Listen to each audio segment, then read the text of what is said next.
early ideas about how culture is organized, right? We talked a little bit about social Darwinism. We talked about the civilized, the barbarians, and the savage, right? These are terms of classification that we no longer use within the field of anthropology, more or less as just as an expression of what used to be done. And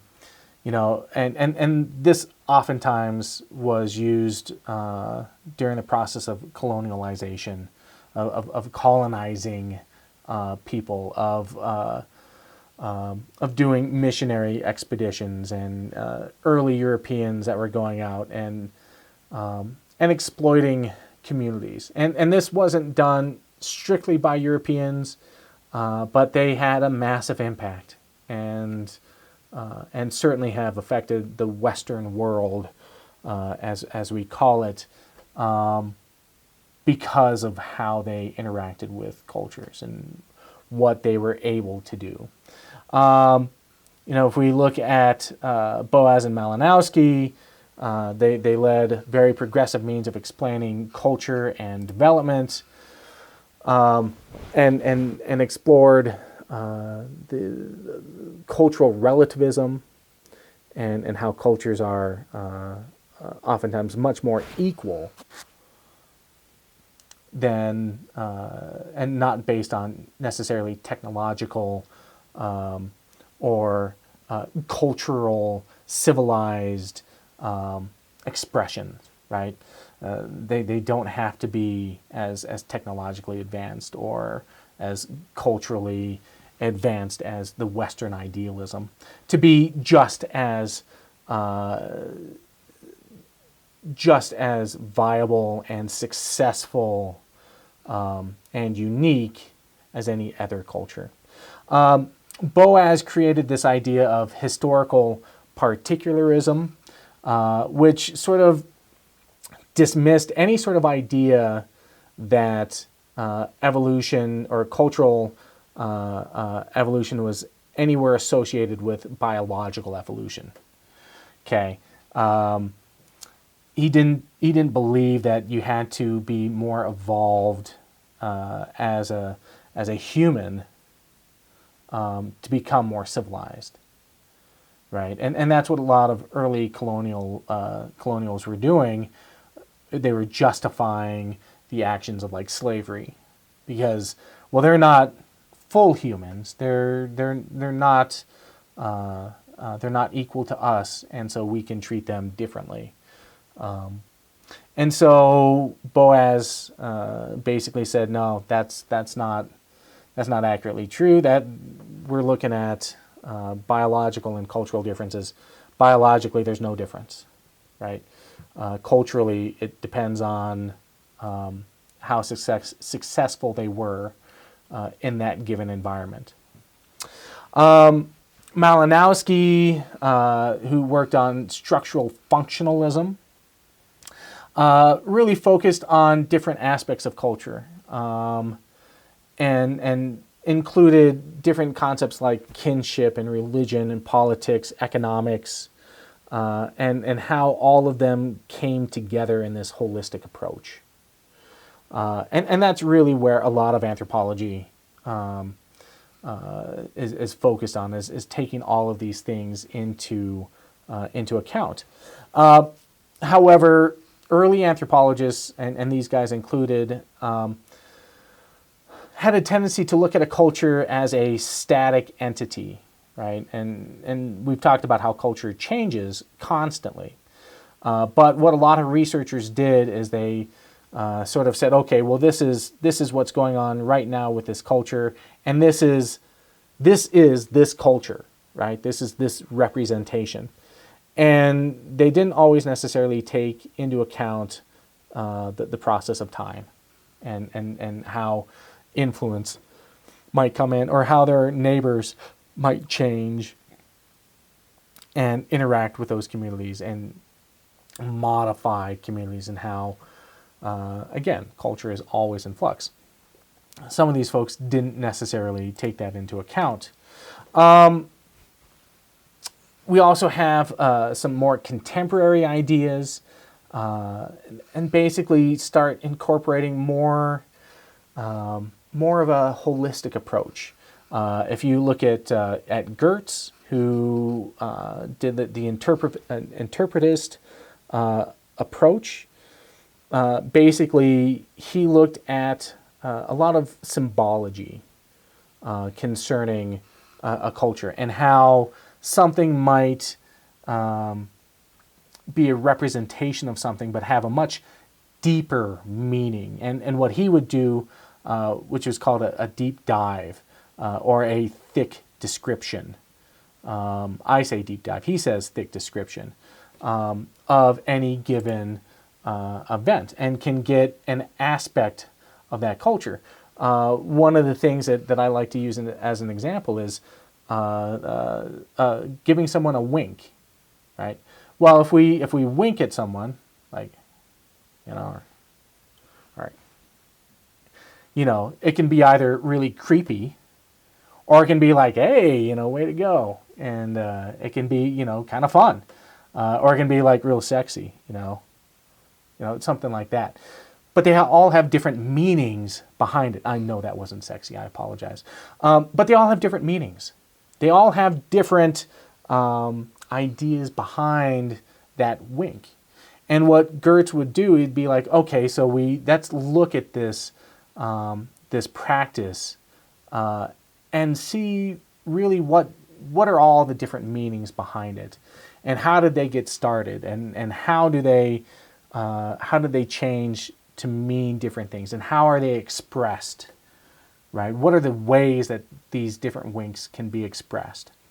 And again, when we talk about, let's say, like cultural norms, right? What's appropriate in any given situation? Well, that wink might be appropriate for one given situation and not for something else. So he would be looking for those various different norms for each of those winks that were given.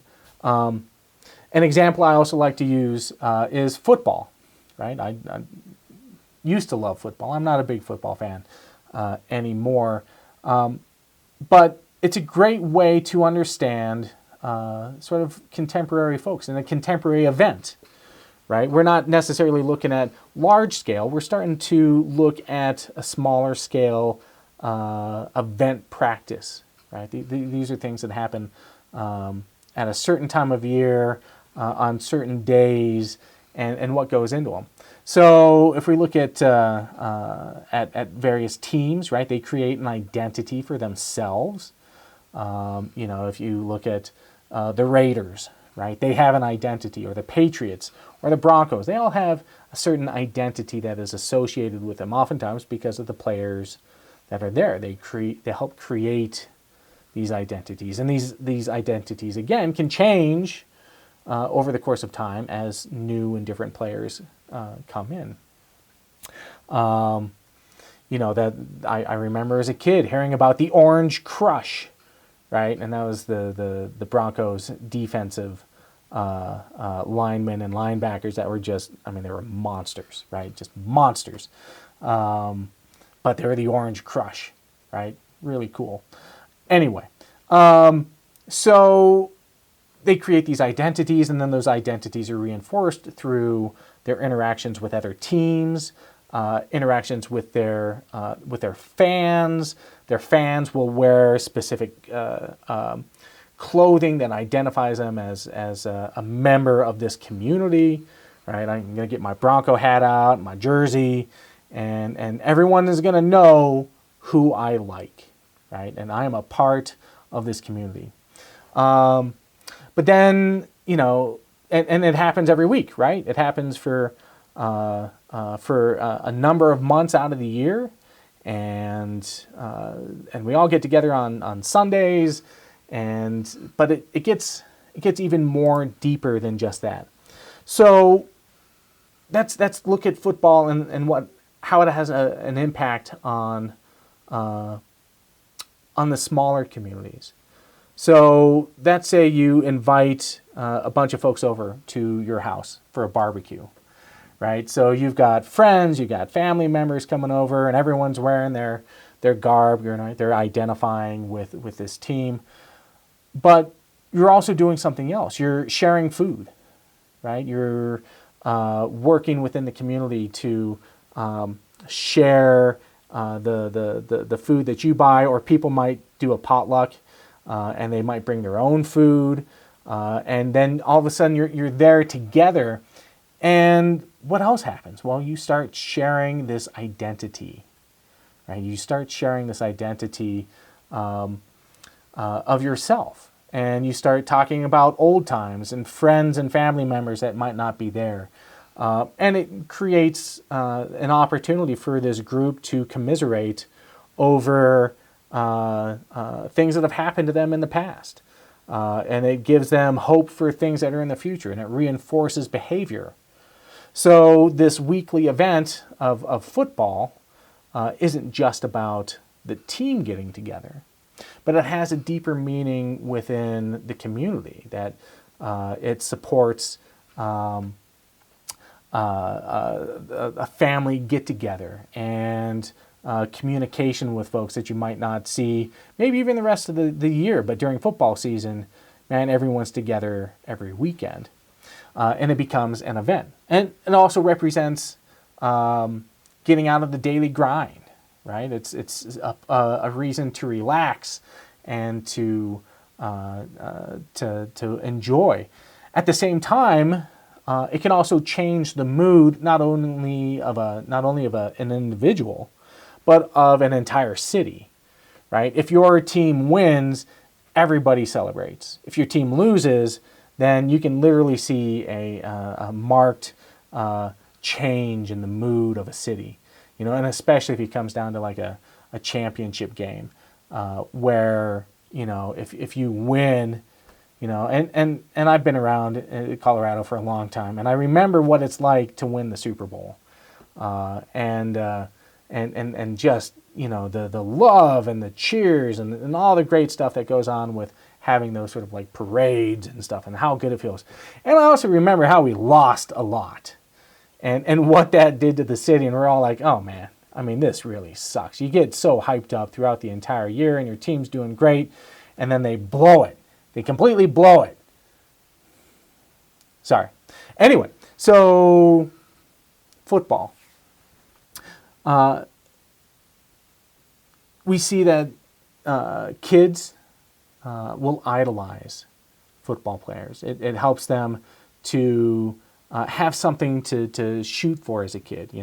They have someone that they can idolize, that they want to become like. They want to be just as fast or just as strong or just as smart or just as agile as these players, and so they idolize them. So you've got something like that. Now we're also looking at other things that are associated with football that can change a community, and that's stuff like injuries and how those injuries are impacting not only the players but the families and the communities that are taking place. And what does that mean for the game, and how is it changing the game, and how is that then changing the world around us? Right? As the NFL has progressed over the years, we have seen an increase in protective equipment for players to wear. If you ever look at old footage of the NFL, they're wearing like leather hats, with maybe a little bit of stuffing in them to protect them. Yeah, not great. Not great. And the reason why it wasn't great, because they kept bashing their heads together. And what happens when you bash your head on something? Well, it hurts and it sucks. So all of a sudden they started making better helmets, and then improved those helmets even more. And then they said, well, we should really wear pads, because we're breaking arms and we're breaking legs and we're doing all kinds of terrible things. So we need to change our equipment so that we can protect ourselves even more and continue to play. And then that changed little leagues and high school, and all of a sudden it's changed the belief that maybe if we look at football players and they're getting all these head injuries and stuff like that, maybe football isn't always the game that our kids should play. So we're seeing a lot of different things happen because of medical development and changing equipment and how it might impact the communities outside of football as well. Just not just the consumers and the fans and stuff, but how schools and how communities might react to new medical knowledge based on all of this.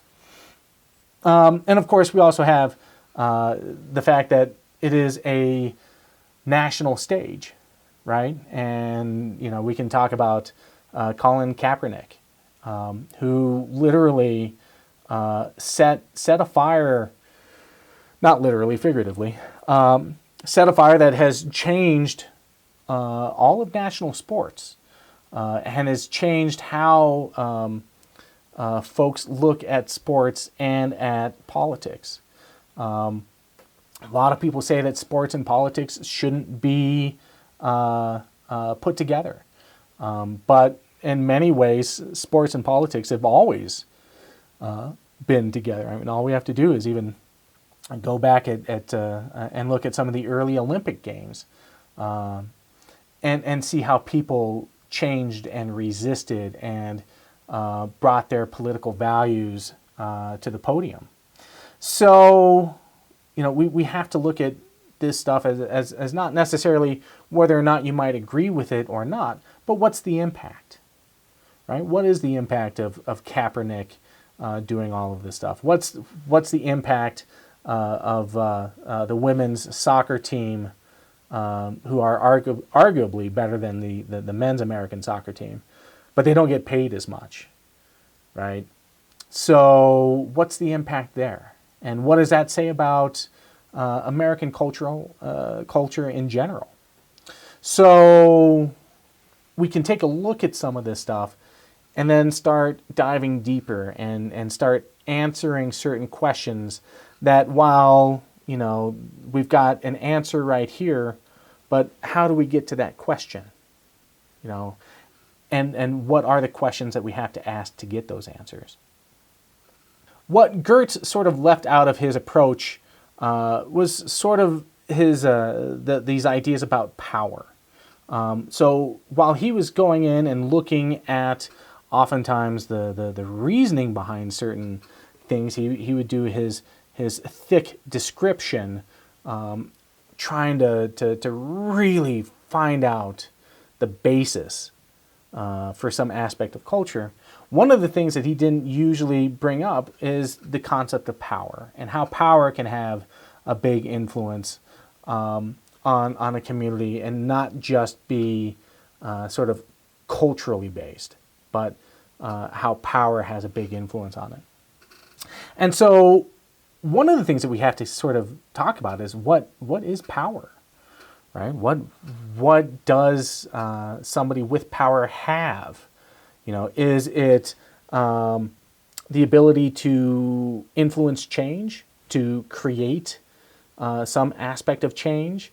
And that can depend on how big that culture is. It can be used through just conversation and changing someone's mind. It can be used through dissemination, like how people get the word out, right? So you have an idea, and if you have the means of expressing those ideas, then you create power because you are influencing others. You also have what we consider to be martial power, which is the threat of or act of force. So you've got these different ways that power can be expressed. It can be held by an individual. It can be held by a group or an institution. Institutions can be, stuff like, churches, the government, educational institutions, so like colleges and universities or high schools. You don't usually think about high school as being sort of like a powerful place, right? Some place that has power, but it actually does. And the reason why it does is because it has influence, right? And it's the same way with teachers. It's being able to disseminate information from one place to another. And so there are certain things there that can be left to understand that this is a structure of power. It can create complex structures with the haves and the have-nots, and how those haves and have-nots become that way. Going back to this idea of education, if we look at sort of our relationship as student to teacher, and I'm a lower tiered teacher because I don't have as much experience as some of my fellow faculty members. So they become senior faculty members. And so I have to follow what they dictate for me to do. And then those faculty members have to do what the chair of the department says. And then the department has to address what the provosts or the vice presidents, the VPs might say. And then the president of the college or the university has say. And then there's also different councils and stuff that have power and sway over how that teaching might be done. And it all becomes, sort of trickle down information. And so, but we all have our different places within this hierarchy. And there are different levels of power in that. One person at the top can say, okay, this is how we're going to start teaching things. We're going into a pandemic, and so we're going to go to online teaching. And then that's what happens, right? And then people are like, yeah, we need to do online teaching. And then it goes down to each department, and then each professor has to figure out how are we going to do that. And then the students are like, oh yeah, well, I guess we have to go online. So, yeah. And then at the same time, and here's the other thing, is that, again, power doesn't necessarily have to come from top down. If you as students decide that there's something that you don't like, you can raise your voice and say, this is not what we want to have happen. We don't want to have this. Now, let me make sure that I'm clear on this. I'm absolutely for going online and doing online classes like this, mostly for two reasons. One, because it is safer. We're not worrying about contaminating each other because I'll tell you what, the sickest I've ever been has been from being in a classroom. And people are transporting germs and all kinds of stuff, and it's gross, but that's just how it is. The other thing is that, especially doing it asynchronously like we are here, it allows you guys to take the class and take it whenever you need to take it or want to take it. It gives you much more flexibility. The thing I don't like about it is the fact that I don't get to see it. We don't have the same sort of connection and can't have the same communication. I'm sitting in my basement filming this. I wish I could pack 40 people into here and have discussions. I just don't have the room, right? So that being said, power can change, and it depends on who feels like they have the power or the impetus to create that change. While we all understand that this is a pandemic time, we're going with these rules because these rules are set here to protect us and to make the right decisions. So yeah, we're going to go ahead and do this anyway because it's the right thing to do. Getting back to power and culture, we look at how that power is distributed, how the resources change hands, and who's got more privilege than others and have advantages over others. And we'll be talking a lot about this kind of stuff when we get to gender and sexuality and race and racism, talking about power and privilege. And here's the thing that you have to understand is that a lot of this has nothing to do with who you are, okay, or what your identity is, or what your skin color is, or your gender, your sexuality. It has very little to do with you as an individual, right? Because these are systems, and that's what we really have to understand is that it has little to do with the individual, because the individual is just a cog in the machine, right? And you have to have a lot of individuals come together as a group to create any sort of major change.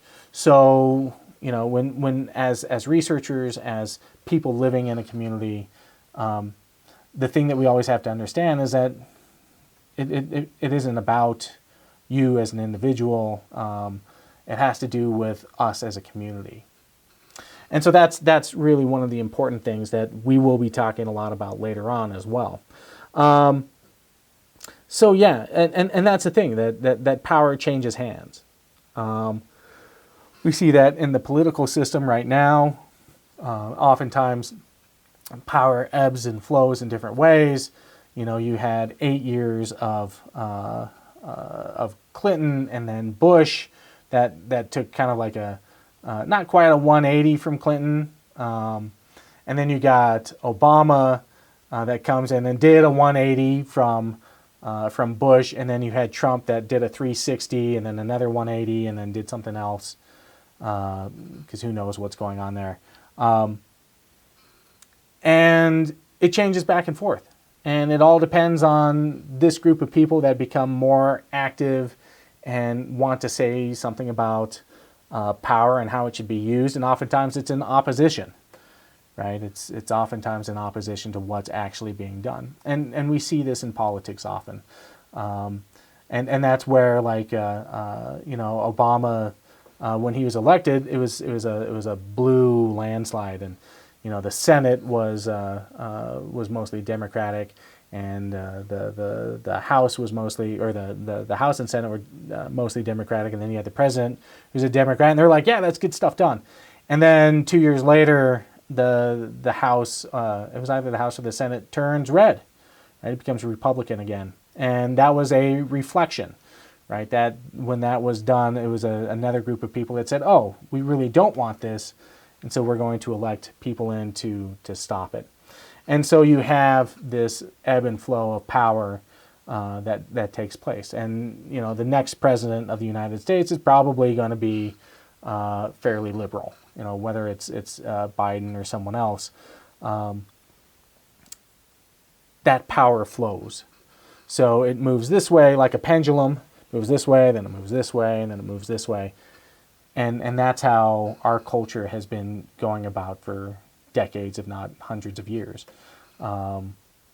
Is that, you know, people elect someone and they get that power, and then someone else has got a louder voice, and then it shifts power over here. Okay, so continuing with culture and power. It's not just a set of norms or beliefs that are held by people, but it includes institutions as well. And institutions are a number of different things. Specifically here, we're going to talk about schools, how schools not only give you a set of skills, whether they're math skills or ninja skills. Wait, different school.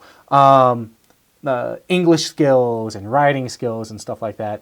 But it also helps give you a set of like ethics and history and gives you and kind of sets some of the basis for the power, right? And anytime that you can control what people learn, it's a means of power of control. You have governments, both local and federal. And this is, you know, fairly obvious that they're going to have power, and that's the enacting of laws, of creating laws from norms, of instituting values, and getting that information out there and influencing people's lives. Religion is also an institution, and can be a very, very powerful influence concerning people's values. Not so much maybe in policy, or and can be almost as equal as education, because it's a different kind of education, a spiritual education, but it can certainly influence the values that people hold in their lives. And again, those values are very powerful things to understand. What else has that kind of power as institutions? Well, if we look at mass media, certainly has as an institution. There's lots of institutions when it comes to mass media, from Hollywood to Nashville, right? These institutions are centered around a geographical location, of course. Hollywood being the movie industry, right? And what kind of films are created, and how does that influence people? Nashville, is about music, and music can be very influential on people. So, these can definitely be things. TV and books and the news, right, can have huge impacts, and they can be institutions that help to create change or maintain a status quo as far as idealism within a community. And that comes from who has control, who has access, right? If you don't send out all the information, then the people that are receiving that information are going to get one-sided. And I think that's one of the really important things that we have to understand about our current political, our current political climate. And that's, we have like the 24-hour news cycle. You've got CNN, you've got Fox News, you've got CNBC, and all these different sources of information that are oftentimes more one-sided than balanced, right? And so if you just watch, Fox News, then you're only going to get a certain type of information. If you only watch CNN, you're going to get a particular type of information. And oftentimes they are not representative of the entire truth of what's going on. And truth is an interesting concept, especially when it comes to anthropology, because truth is flexible. What someone might believe to be true might be true to them, but not to somebody else. So as an anthropologist, when you're doing research or when you're examining information that's being brought into you, you have to take a very critical thought process when it comes to examining this information. And that's why it's really important to do critical thought exercises and stuff like that. You want to make sure that whatever information that you're getting, you can challenge it. You can understand where it's coming from. Who's creating this information? Why are they giving you that information? And what do they want you to do with that information? And these are all very, very important things to consider when you're doing research. Research in any field, not just in politics, but if you're doing research, let's say you're doing anthropological research somewhere, and you've got these books that were written by anthropologists or sociologists, and you're reading them, read them, understand them, ask why. Ask the questions, how did they come to this this idea or this concept? How did they come up with this hypothesis, right? Ask those questions. And if you do that, you'll start taking pieces from over here and taking pieces from over here, and you'll kind of stick them together and figure out, oh, this looks more like the truth than what just this looks like and just this looks like. the more information you have, the better off you are. And if you really want to know what's going on, you have to ask the questions of why are they giving me this information? What do they want me to do with this information? And go from there. So it's about figuring out why. Again, this is all about why. That's the great thing about anthropology, is that we really try and explore the world and figure out why things are happening.